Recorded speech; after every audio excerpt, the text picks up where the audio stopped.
Hello, today is Monday, January 22nd, and welcome to episode 288 of Fault Lines, the National Security Institute's podcast that gets you quickly up to speed 3 times a week on the national security and foreign policy debates shaking up America. I'm NSI's founder and executive director, Jamil Jaffer. I'm joined today by NSI's deputy director, Jessica Jones, and senior fellows Lester Munson and Morgan Vina.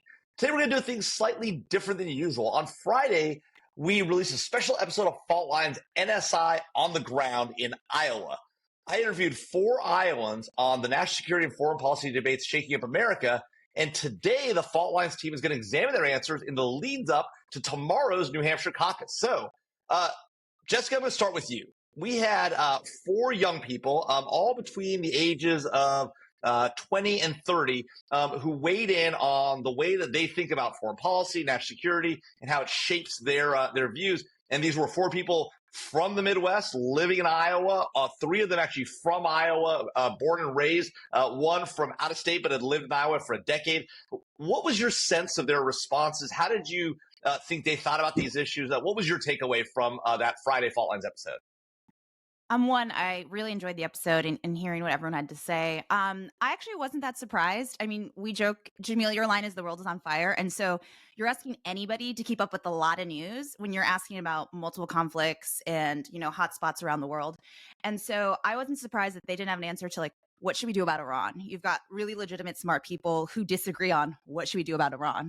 And so when you're asking the average voter who has to worry about, their 9 to 5, their childcare, about 4 or 5 different hotspots across the world, I'm not surprised that, they could give kind of vague answers or their general sense, but they didn't have some specific policy recommendations. But what I did find surprising actually was that there seemed to be a thread of kind of some general overarching principles that I didn't expect for the average American voter to actually to be a proponent of U.S. engagement in the world. And if there's an act of aggression, the U.S. should be there to respond and stand up for whoever is getting attacked. And that was the constant thread I felt through a lot of their responses. So they might not be specific, but that was a general feeling they had, with some sense of accountability on resources being used and how much we're expending.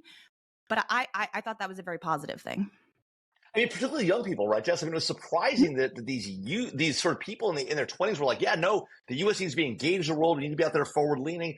That was a surprise to me. Morgan, I mean, what was your sense of it in terms of their engagement? And again, remember, these are not foreign policy officials. These are people who have, one lady was a nurse. These are people working in marketing. I mean, these are people who don't work on foreign policy every day like the folks around this table. Right. And so I think it's really telling to see the information that they do take in and they do absorb from the international media and reporting, because that's clearly where they get their news and that's how their opinions are framed and shaped. And so, I mean, perhaps unsurprisingly, what sort of alarmed me the most was how they were talking about the Middle East in particular. They acknowledged the Israel-Hamas conflict as, a controversial topic, but they had mixed feelings about it, that there was a lot of both sidesism at play. And then, of course, there was the reference to Israel's military operations in Gaza as a genocide. And so for me, that was particularly alarming. I did sort of have to take a breath, and I actually went back to the Reagan Institute's National Defense Survey from last year and really sort of put that in perspective. According to the survey, 26% of Americans actually said that we're not doing enough to support Israel, and 19% of Americans, a plurality of those surveyed, felt that the Middle East was the priority region for the United States. And so I do think that there is an acknowledgement that these issues, these conflicts, are important. They do have an impact, even if many of the folks that you interviewed, your victims, so to speak, weren't able to necessarily articulate them and why. Also, Morgan, I think it's interesting because you raised this concern that they weren't sort of ardent enough. But I mean, from what I heard, 3 out of 4 of them were like, yeah, we should be doing more to support our allies in the Middle East, including Israel. And so, I saw it as a net win. I mean, these are young people who are influenced. By the way, I don't think they get their news from the international media, to be honest with you. My sense was they were getting their information from social media, Twitter or X or whatever you want to call it, TikTok and the like. So we can see – what's that? which is even more concerning. Well, but that's my point. If the U.S. government or foreign governments' goals or whatever are to sort of influence the international media, we got to realize the real game, if we're talking about young people in America, is social media. It's not CNN, or whatever. And if it is CNN or those channels, it's them broadcasting on their social media channels as well. Les, what was your takeaway? I mean, you've been doing this longer than any of us, and so you have sort of not. I don't mean that in a bad way. I just mean you've been around longer. What is this Twitter you speak of? Yeah.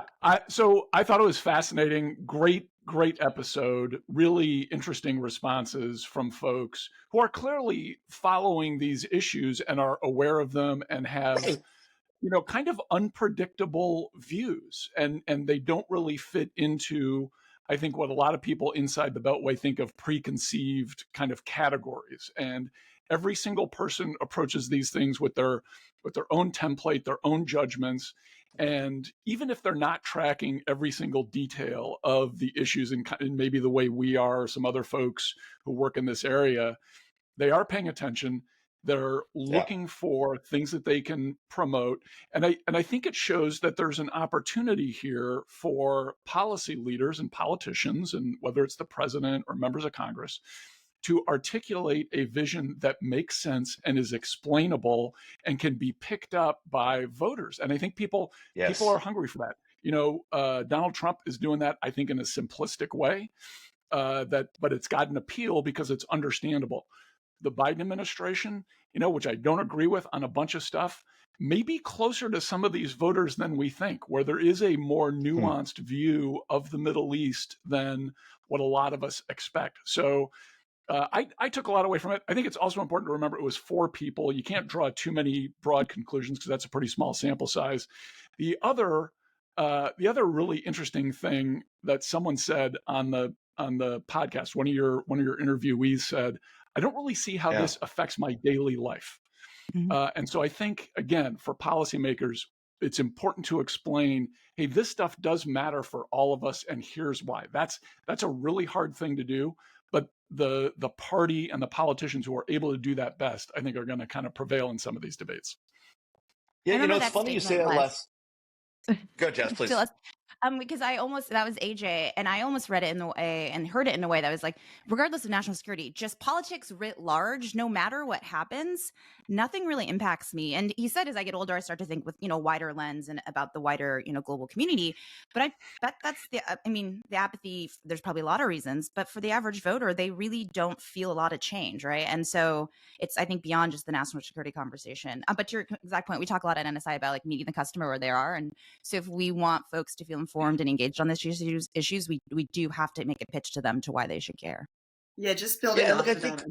That's an important point that Jess made here, is that you did interview 4 young people, and that individuals change and reprioritize the issues that they care about as they get older. National security issues traditionally are paid more attention to by an older demographic, right? And so as a result of that, I don't think it's necessarily surprising that you're seeing a lot of these young people have these opinions and not be as comfortable talking and confident in how they talk about foreign policy and it affects their daily life. But nevertheless, there's an acknowledgement that it could very well later on. Yeah, no, look, I think that's a great point. And I did try to talk to 50 different people in 2 different coffee shops in downtown Des Moines. And only these 4 agreed to be interviewed. I even walked up by mistake. I didn't want to leave anybody feeling left out. So I walked up even to a couple of reporters who were like, I think you might know I'm in the media. And I'm like, I just want to make sure nobody felt left out. So look, folks, that's a wrap. Thanks so much to Devlin Burning, Claude Jennings, and the NSI team in helping produce today's episode. Join us again on Wednesday, January 24th for another episode of Fault Lines, the National Security Institute's podcast that gets you smart fast on the national security and foreign policy debates shaking up America. Fault Lines now on YouTube. You can go watch the videos of our 4 interviewees from Iowa last Friday. You can watch our smiling faces today. So come out, and if you like what you heard or what you saw on YouTube, please rate, review, and subscribe. Thanks all.